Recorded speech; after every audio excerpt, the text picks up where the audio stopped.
Tyler Cameron Ennis, born August 24th, 1994. It was a shot heard around the college basketball world. As soon as it went in, I just knew some team would go and reach for this kid had he entered the draft. It's like Jordan Poole's buzzer beater. After hitting that shot, Poole was jolted onto the pages of NBA scouts and mock drafts. A few cases where luck mixed with a little skill can go a long way. But somehow, it was quite obvious that Ennis's skills wouldn't translate to the NBA for these three reasons. Salute to Justin Davis for this request. It's your boy JC Stunted Growth. Ash, get it, man. Tyler's career story is one that's seen its glorifying highs and its most terrible lows. One thing's for certain, he kept his head high and kept working. Playing basketball when it's your passion for a living is the most gratifying thing there is, no matter what level you're getting paid to do so. Ennis is from Brampton, Ontario, and moved to America for his junior and senior years in high school. A smooth player that has a really good pace and feel for the game. As a senior, Ennis was ranked top 20 in the country and top 5 point guard prospect. He was recruited by big-time schools like Arizona, Florida, and Syracuse, and unlike many players that make the college choice mistake, Ennis couldn't have chosen a better school for his style of play.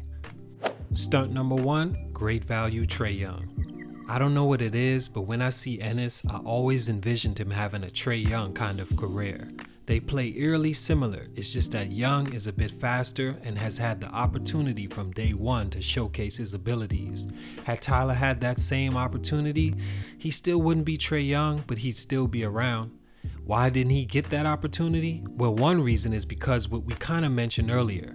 Ennis just wasn't athletic enough for the game style he possessed, along with more deficiencies, which we'll elaborate on later. As a freshman at Cuse, Ennis played really solid. By conference tournament time, he was averaging around 12 points per game and 5 assists. Now you may look at these numbers and think, what? Then how was he even drafted? Here's why.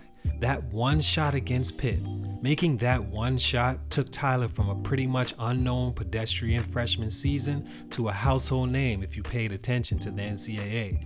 Playing at Syracuse was the perfect style fit. It allowed him to hide his weakness of athleticism long enough to bait the NBA.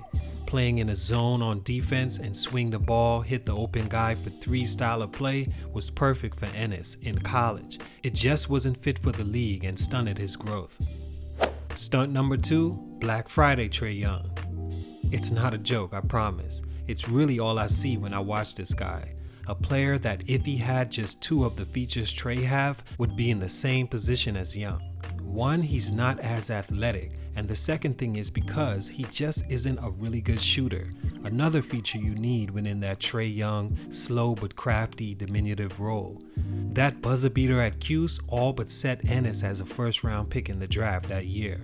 Whether he was fit or ready to play or not, he couldn't pass up that opportunity. He entered the draft after his freshman year and was taken 18th overall by the Phoenix Suns. I'm not that mad at that pick by Phoenix because Ennis's name was one of the brightest at that point in the draft, and the Suns, like always, were in desperate need for a point guard.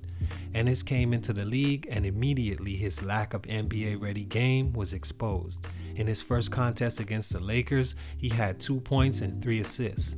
Ennis was never a scorer or an assist man though, but because of the previous built buzz, the Suns took a chance and tried it out.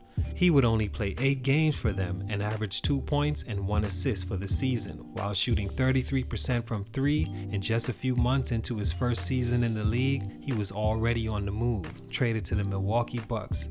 It wouldn't be his last though. Stunt number 3, Dollar General Trae Young. Tyler Ennis was just not good enough. He was built in the Trae Young mold, but unlike Trae, he didn't have a flamethrower that could carry him in today's game.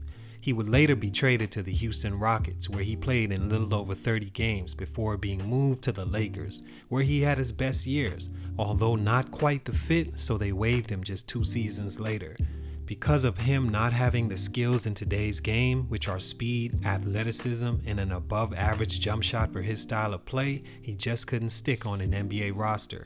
He would then sign to play in Turkey, where he struggled as well while suffering a horrific ankle injury that forced the team to then waive him a year later. He averaged 6 points and 1 assist before being released by the club. All in all, Ennis could have been a solid player, but I think because of the lack of skill, development, and the game changing at the last minute, he just couldn't last. Salute to him though for all he's had to overcome and for utilizing timing to catapult him to his dream. It's your boy JC, Stunted Growth, and I'm out.